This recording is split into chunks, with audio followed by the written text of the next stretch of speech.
let's talk about diverse gender identities. So this I'm seeing is really an emerging area in data management. I started talking about this at conferences a couple of years ago, and I've seen a lot of growth in interest since that time, and a lot of organizations that are starting to make changes to the way that they do things to make sure that everybody feels included and respected. This could be an entire side webinar on its own, but I want to share some issues to consider and also invite you to follow up with me if this is something that you're thinking about at your organization. So the first is a lot of databases are set up to track gender. And some of the worst setups I've seen are a hard-coded field that you can't change at all that gives you the choice of male, female, and other. And that's not sufficient these days.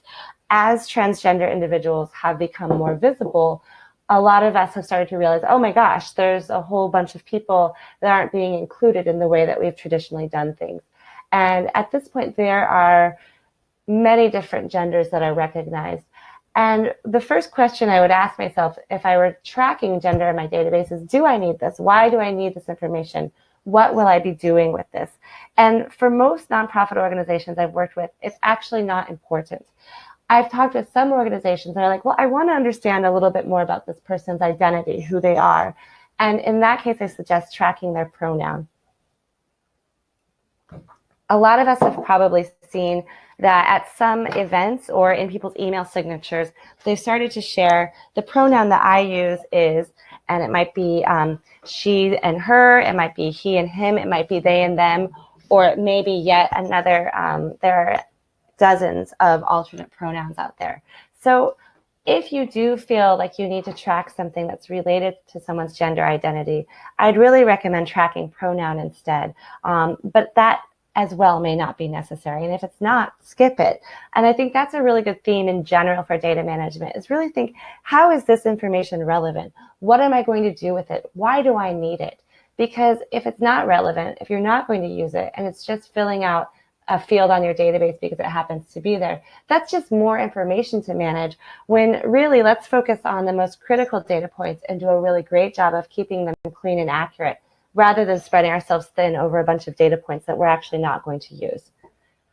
Another thing that I'm seeing a lot of my clients and others doing is getting rid of gender-based titles. So Mr., Mrs., Ms. Instead of saying Ms. Amanda Jarman, just sending me a piece of mail that says Amanda Jarman. Now, this goes back to kind of your organizational brand profile, if you will. What is going to make your donors feel comfortable? Do you have a lot of people in your database that really being called Mr. or Mrs. is very important to them? Well, then by all means, you wouldn't want to make that change. But if most of your donors, you think, you know, I really don't think they care. And if you're not sure, ask. Say, hey, we're thinking about changing the way that we communicate with our donors. And, you know, do you care if I don't call you Ms. Amanda Jarman anymore? I would say, oh, actually, I prefer. That's great. Now, note that I'm not talking about professional or honorary titles. So if somebody's retired from the military, by all means, leave their lieutenant colonel in place, or, you know, lieutenant colonel retired. Military titles, that's a whole other ball of wax. But definitely, you know, you're not going to want to take away somebody's doctor, but you might want to take away the Mr. and the Ms. And we have a question, which is, what field would you track a pronoun in? This would be, yeah, that's a great question. This would be adding a custom field to your database, because for the most part, I don't think I've seen any database that's doing that. If possible, I would suggest repurposing the gender field. You could get rid of that altogether and just replace it with a pronoun field, or hide it if you're somebody who's uncomfortable with data loss, which I can understand. But yeah, that's usually going to be a customization. Another issue that's come up is, should you track somebody's I'm going to put quotes around legal name, and let's note that many people do change their name legally, but some people, as they are going through their transition process, have a name that they are known by, and then they have the name that's on their birth certificate. There's a reason that that's called a dead name.